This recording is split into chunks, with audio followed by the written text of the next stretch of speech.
بسم اللہ الرحمن الرحیم حامدا للہ عز وجل سبحانہ وتعالی ومصلیا ومسلما علی رسول اللہ وعلی آلہ الکرام وصحبہ العظام اجمعین۔ ناظرین کرام، محرم الحرام کا مقدس مہینہ جاری و ساری ہے اور 10 محرم 61 ہجری کے سانحہ کربلا کے حوالے سے اس مہینے میں امام علی مقام حسین رضی اللہ تعالی عنہ، آپ کے جمیع آوان و انصار رضوان اللہ تعالی علیہم اجمعین اور آپ کے اہل بیت اطہار رضوان اللہ تعالی علیہم اجمعین کی یاد منائی جاتی ہے۔ آپ کے تذکرے کیے جاتے ہیں۔ آپ نے ایثار و استقامت کی، جو بے مثال نمونے پیش کیے، اس کا تذکرہ ہوتا ہے۔ پھر اہل بیت اطہار کی محبت ہمارے ایمان کا لازمی تقاضا ہے۔ ان کی تطہیر کے بارے میں قرآن کریم کی آیہ مبارکہ موجود ہے۔ پھر احادیث مبارکہ میں رسول اللہ صلی اللہ علیہ وآلہ وسلم نے اپنے اہل بیت اطہار کے فضائل کو بیان فرمایا۔ آپ ایک بار ارشاد فرما رہے تھے، الناس من شجر شتى وانا وعلی من شجرۃ واحدہ۔ لوگوں کا جو شجرہ نسب ہے، لوگوں کا جو سلسلہ نسب ہے، وہ مختلف اشجار سے ہے، ان کی بنیادیں مختلف ہیں، لیکن میرا اور علی کا سلسلہ نسب ایک ہی شجرے سے ہے، ایک ہی اساس سے ہے۔ پھر آپ صلی اللہ علیہ وآلہ وسلم نے فرمایا، ینقطع یوم القیامہ کل سبب و نسب الا سببی و نسبی۔ قیامت کے دن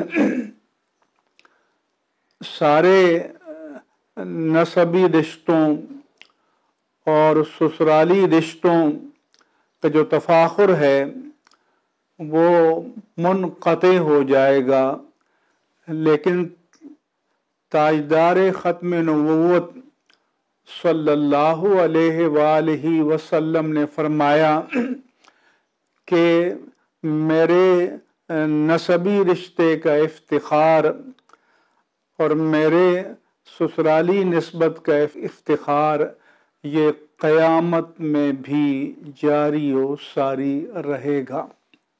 آپ صلی اللہ علیہ وآلہ وسلم نے ایک بار حضرات حسنین کریمین کے بارے میں فرمایا کہ ھذان ابنان و ابنا ابنتی، یہ دونوں میرے فرزند ہیں اور میری صاحبزادی کے فرزند ہیں۔ اللہم انی احبہما، اے اللہ میں ان دونوں سے پیار کرتا ہوں، ان دونوں سے محبت کرتا ہوں۔ وَأَحِبَّ مَن يُحِبُّهُمَا، اور جو ان سے محبت کرتا ہے اس سے بھی محبت کرتا ہوں۔ پھر آپ صلی اللہ علیہ وآلہ وسلم نے فرمایا حسین منی وانا من حسین، حسین مجھ سے ہیں اور میں حسین سے ہوں۔ میں اپنی فہم کے مطابق ان کلمات طیبات اور ارشادات رسول کا مطلب یہ بیان کرتا ہوں کہ آپ صلی اللہ علیہ وآلہ وسلم کے فرمان کا مقصد یہ ہے کہ حسین میرے سلسلہ نسب سے ہیں اور میں حسین سے ہوں۔ اس کا مطلب یہ ہے کہ میرے کمالات کا ظہور حسین سے ہوگا۔ اسی طرح حدیث پاک میں ہے کہ اذا کان یوم القیامہ، جب قیامت کا دن ہوگا، ینادی مناد من ورائے حجاب، پردے کے پیچھے سے ایک منادی ندا دے گا، یا اہل الجمع غدوا ابصارکم عن فاطمۃ بنت محمد حتی تمر، اے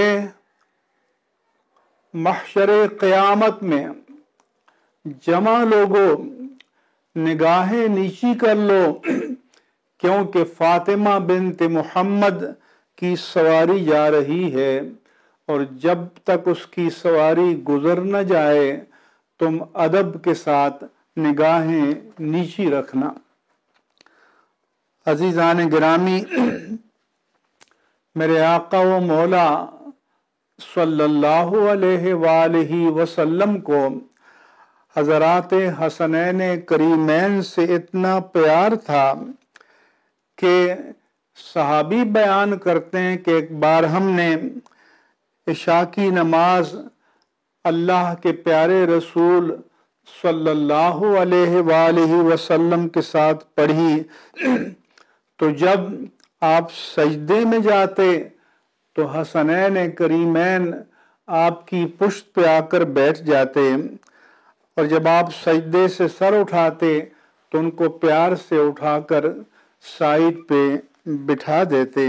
عزیزان گرامی، پھر حدیث پاک میں ہے کہ جب دونوں پلٹے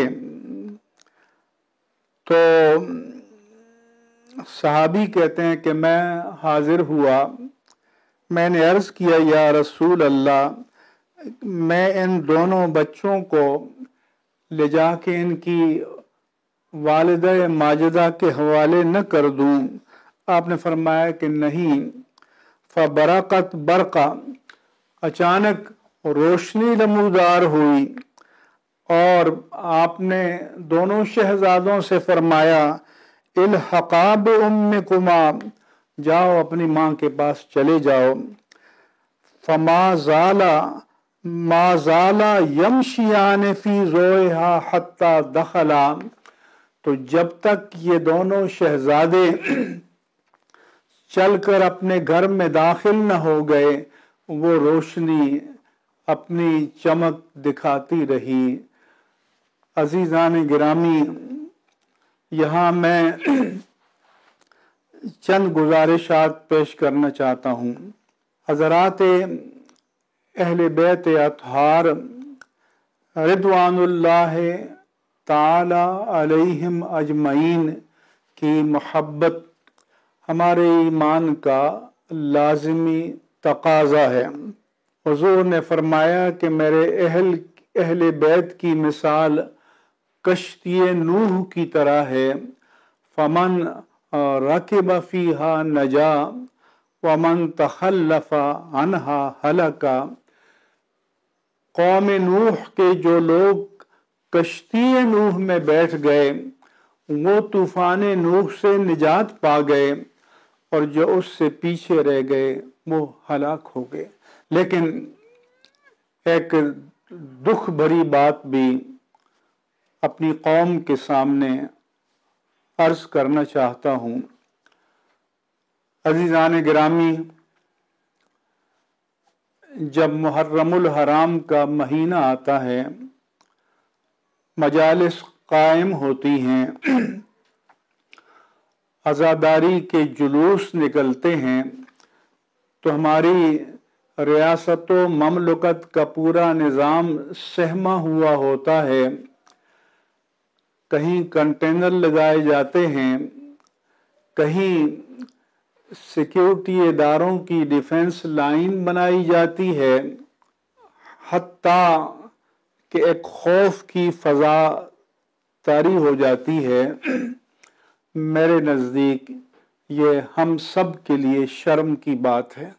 یہ نہیں ہے کہ کسی غیر مذہب کے لوگوں سے خطرہ ہے،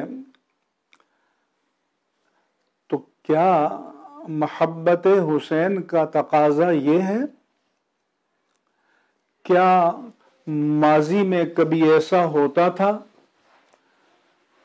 یہ چند دہائیوں سے ایسا ہو رہا ہے تو کیوں ہو رہا ہے؟ اس پر تمام طبقات کو ٹھنڈے دل سے غور کرنا چاہیے کہ ایسا کیوں ہوا، ایسا کیوں ہو رہا ہے، اس سے نجات کی کون سی صورت ممکن ہے۔ مزید یہ کہ کہا جاتا ہے کہ محبت کا پیغام دیں، اخوت اور بھائی چارے کا پیغام دیں، اور پیغامات نشر ہوتے ہیں، لیکن پھر کوئی اثر مرتب نہیں ہوتا۔ میرے نزدیک اس کی سب سے بڑی ذمہ داری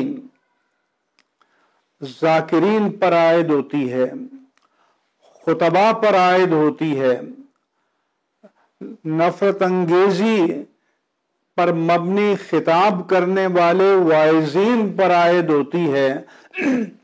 جب زبانیں شعلے اگلنے لگیں، جب زبانوں سے نفرت کے پیغام دیے جانے لگیں، جب زبانوں سے طنز، تعریض اور توریے کے ذریعے دوسروں پر انگلی اٹھائی جائے اور پھر لوگ اس سے حظ اٹھائیں، تو اس سے نفرت ہی تو پیدا ہوگی، اور کیا ہوگا؟ اگر ممبروں سے محبت کا پیغام دیا جائے، اخوت کا پیغام دیا جائے، اور خاص طور پر ان خطابات میں جو پبلک خطابات ہوتے ہیں، جو میڈیا یا سوشل میڈیا کے ذریعے دنیا بھر میں لوگ سنتے ہیں، تو وہاں تو انتہائی احتیاط کی ضرورت ہے۔ لہذا جب تک مذہبی قیادت کے دعوے دار اپنی اصلاح نہیں کریں گے، اپنے آپ کو رول ماڈل اور نمونہ عمل بنا کر پیش نہیں کریں گے، تو پھر زبانوں سے محبت اور اخوت کے نکلنے والے کلمات بے جان ہوں گے، ان میں کوئی تاثیر نہیں ہوگی۔ اس لیے میں پوری قوم سے، اسلامیان پاکستان سے، تمام طبقات سے اپیل کرتا ہوں کہ نفرت کی اس فضا کا خاتمہ ہونا چاہیے۔ نفرت پر مبنی خطابات کا سلسلہ موقوف ہونا چاہیے۔ اور یہ بھی میرا سوال ہے کہ اس حوالے سے قانون بے اثر کیوں ہے؟ قانون بے عمل کیوں ہے؟ حکومت معطل کیوں ہے؟ اگر حکومت اپنی ذمہ داریاں پوری کرے تو مجھے نہیں لگتا کہ نوبت یہاں تک پہنچے گی اور حالات یہاں تک پہنچیں گے جہاں تک کہ پہنچ چکے ہیں۔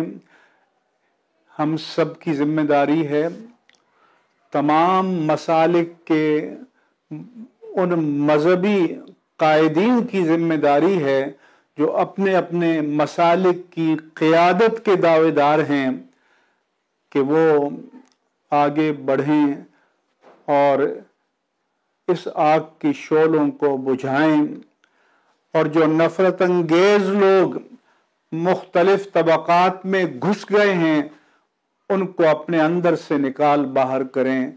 اللہ تبارک و تعالی مجھے، آپ اور ہم سب کو اس کی توفیق عطا فرمائے۔